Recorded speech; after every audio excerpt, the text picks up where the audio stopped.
Ó Deus de toda a terra, Santo Espírito, eis-nos aqui mais uma vez. Queremos, Senhor, te ouvir, te obedecer. Pai, renunciamos os pecados, renunciamos as coisas deste mundo, Senhor. Queremos abandonar, colocar na cruz, Senhor, os nossos pecados. Tudo, Senhor, que tem nos levado para longe de Ti, Deus. Nós renunciamos agora, Senhor, a idolatria, a mentira, Senhor, o roubo, Deus, o adultério, Senhor, o homicídio, Senhor, o falso testemunho, a fofoca, Pai, a dissensão, a divisão, Deus, tudo que tem causado contenda dentro de nossa casa, de nossos lares, Senhor, da nossa família, nós renunciamos agora, colocamos na cruz do Calvário, Pai, não queremos mais viver segundo a nossa carne, Senhor, segundo, Senhor, as obras do maligno neste mundo, Senhor, queremos, Senhor, ser renovadas em Ti. A Tua palavra diz, Senhor, que podemos viver em novidade de vida, que, Senhor, tem uma graça abundante para as nossas vidas. Nós queremos viver isso, Senhor, o novo, Senhor, o novo que vem de Ti, Pai. Queremos ter revelação, queremos usar a autoridade que o Senhor nos deu, Senhor, para expulsar demônios, para curar enfermos, Senhor, para viver em novidade de vida, Deus, transbordar do Teu amor dentro de nós, que assim seja, Senhor. Ajuda-nos, Deus, com a Tua palavra, Senhor. Arranca, Deus, o que o diabo colocou, Senhor, essa cultura, Senhor, vazia, essa cultura rasa que o mundo ensina, Pai, tudo que aprendemos, Deus, que não vem de Ti, Senhor, o que aprendemos na escola, na faculdade, tanto humanismo, Deus, tira de dentro de nós, Senhor, essas ideias erradas, equivocadas, que não fazem parte de Ti, Pai. Tira de dentro de nós, em nome de Jesus. Em nome de Jesus, Pai, nos entregamos a Ti, nos consagramos a Ti, a nossa mente, o nosso coração. Fala conosco, Santo Espírito, em nome de Jesus. Aleluia, glória a Deus, amém, amém. Bom dia, shalom, shalom. Aleluia. Você pode não entender muita coisa, né? Mas é porque antes mesmo da leitura da palavra, eu já me encontro num devocional bem mais profundo do que antes. Antes da leitura da palavra, eu faço uma corrida de oração de pelo menos 1 hora, aonde ali eu coloco meus pecados diante do Senhor, onde eu já não quero mais que a minha alma domine, aonde eu coloco tudo na cruz, aonde eu abandono os meus pecados, onde eu peço ajuda ao Senhor para ser luz do mundo, onde eu entrego minhas fraquezas e peço ajuda ao Senhor para me direcionar, aonde eu oro em línguas. Isso tem feito tanta diferença em minha vida. Inclusive eu fui batizada com novas evidências, imagina, com fogo e com diferença, aonde agora eu estou nesse momento de ler um capítulo em voz alta, daqui a pouquinho eu vou para o louvor, para a ação, para agradecer ao Senhor, e depois eu vou ficar quietinha. Essa é uma parte tão difícil, de ficar quietinha para ouvir a Deus, porque eu falei, e agora eu tenho que ficar quietinha para ouvir o Senhor. E eu vou te dizer que eu tenho dificuldade aqui, mas eu tenho apresentado minha vida ao Senhor, tentando aquietar minha alma. Aqui eu fico escrevendo as coisas que Deus tem me dado. Aqui eu escrevo sobre a minha família, sobre as pessoas, sobre o meu ministério, sobre a célula. E nesse momento a gente vai aqui. Eu quis compartilhar esse momento com você porque tem feito toda a diferença na minha vida. Essa corrida de oração de pelo menos 1 hora. É uma corrida que tem feito toda a diferença na minha vida. Eu queria compartilhar com você. Mas a gente está aqui no devocional, capítulo 2 do livro de Daniel. A gente começou o capítulo 1, né? Onde Daniel decidiu. E é o que eu e você precisamos fazer. Vamos agora para o capítulo 2. No 2º ano do seu reinado, Nabucodonosor teve sonhos. Sua mente ficou tão perturbada que ele não conseguia dormir. Por isso o rei convocou os magos, os encantadores, os feiticeiros, os astrólogos, para que lhe dissessem o que lhe havia sonhado. E quando eles vieram e se apresentaram ao rei, estes lhes disse: eu tive um sonho que me perturba e eu quero saber o que significa. Então os astrólogos responderam em aramaico ao rei: Ó rei, vive para sempre. Conta o sonho aos teus servos e nós interpretaremos. E o rei respondeu aos astrólogos: esta é a minha decisão. Se vocês não me disserem qual foi o meu sonho e não interpretarem, farei que vocês sejam cortados. Cadê? Que vocês sejam cortados em pedaços e que as suas casas se tornem montes de entulho. Mas se vocês revelarem um sonho e o interpretarem, eu lhes darei presentes, recompensas e grandes honrarias. Portanto, revelem-me o sonho e a sua interpretação. Mas eles se tornaram a dizer: conte ao rei o sonho aos seus servos e nós interpretaremos. Então o rei respondeu: já descobri que vocês estão tentando ganhar tempo, pois sabem da minha decisão. Se não me contarem o sonho, todos vocês receberão a mesma sentença, pois vocês combinaram enganar-me com mentiras, esperando que a situação mudasse. Conte-me o sonho e saberei que vocês são capazes de interpretá-lo para mim.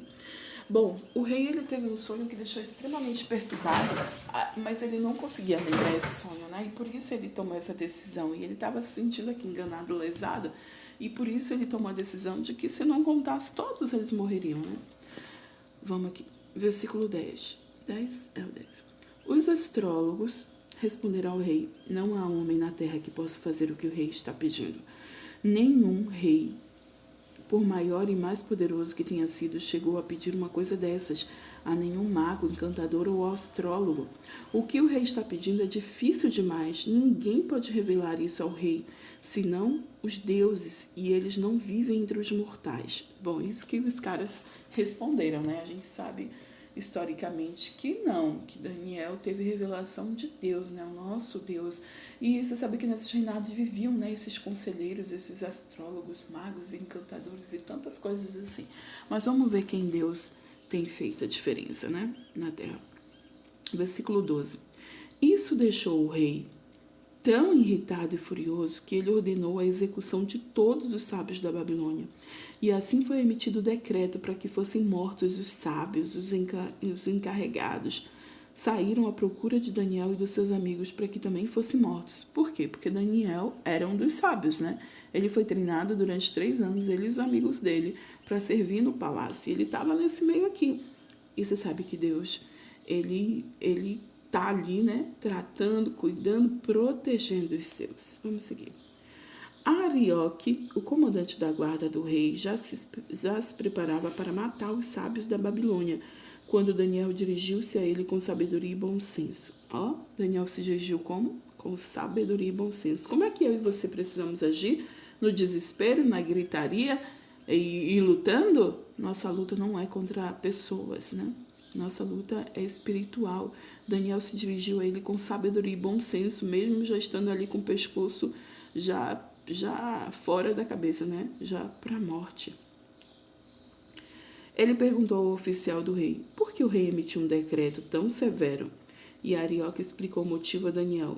E diante disso, Daniel foi pedir ao rei que lhe desse um prazo. Ele daria a interpretação. Olha só.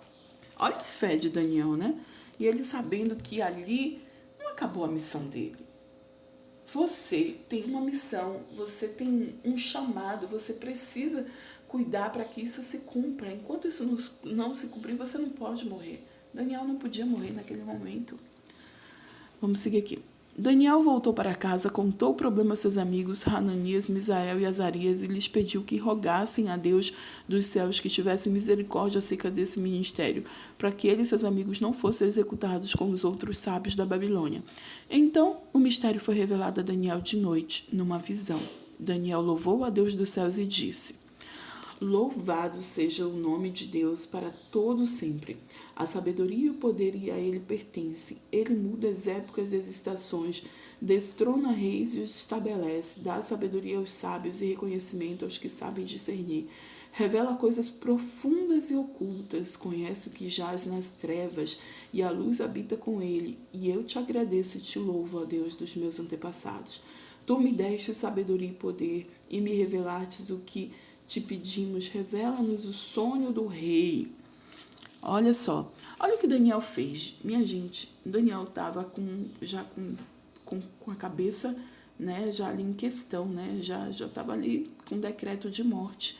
E o que ele faz? Ele tem amigos de fé, né? Ele tem fé, ele tem amigos cristãos ali, né? Amigos que creem em Deus, né? E ele pede para que eles vão orar. E eles vão orar juntos, eles oram. Olha só, ele não foge do palácio, dizer, não, eu não vou morrer, eu não vou ficar aqui, não. Ele pede para que os amigos entrem em oração, para que Deus revele o sonho. E sabe o que Daniel fez? Ele descansou em Deus. É o que eu e você precisamos fazer, orar e descansar em Deus. Amém? Vamos seguir aqui para ver. Então, Daniel foi falar com Arioque, a quem o rei tinha designado para executar os sábios da Babilônia, e lhe disse, não execute os sábios, leve-me ao rei e interpretarei para ele o sonho que teve.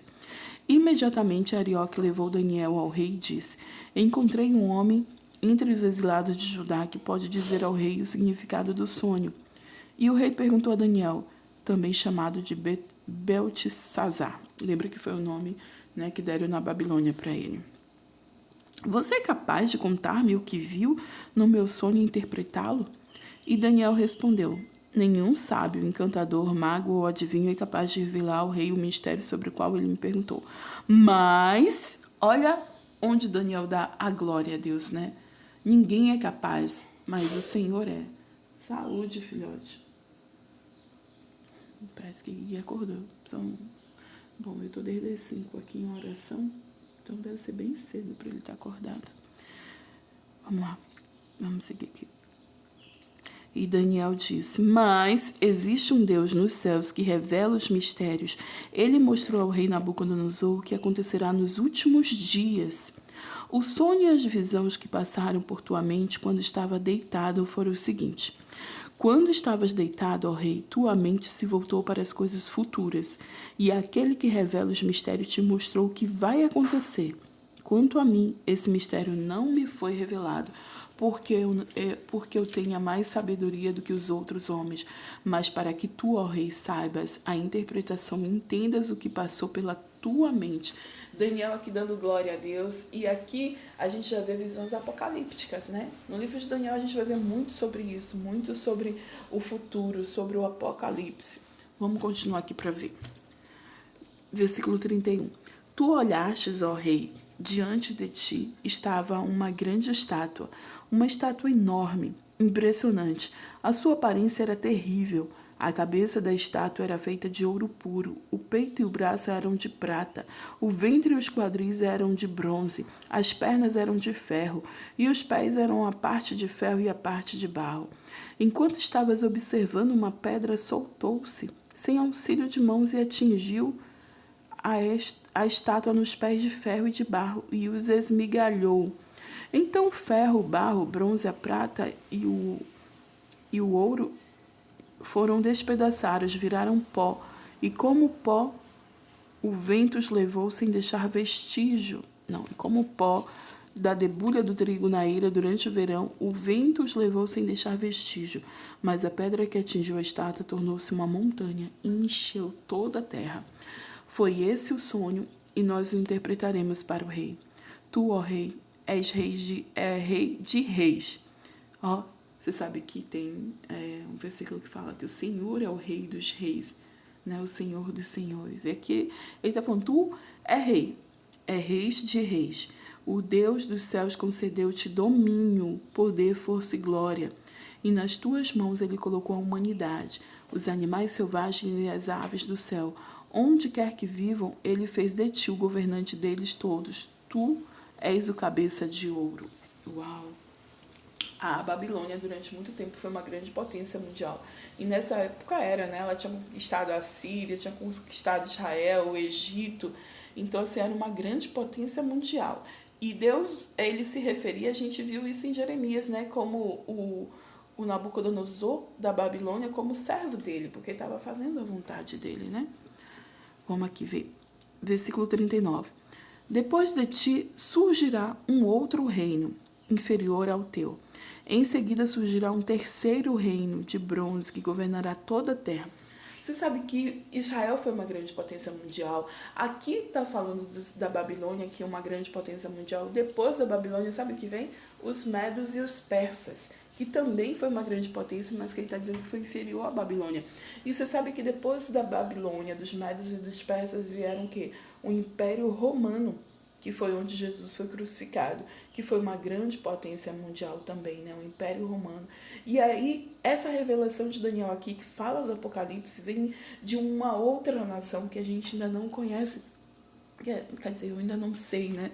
Mas que também é uma grande potência. Eu não estou falando dos Estados Unidos ou da China, não sei, mas, bom, na verdade eu não sei, né? Mas isso aqui é uma visão de futuro, é uma visão do que a gente vive hoje. Cadê? Reino de bronze, cadê? Em seguida surgirá um terceiro reino, o reino de bronze, que governará toda a terra.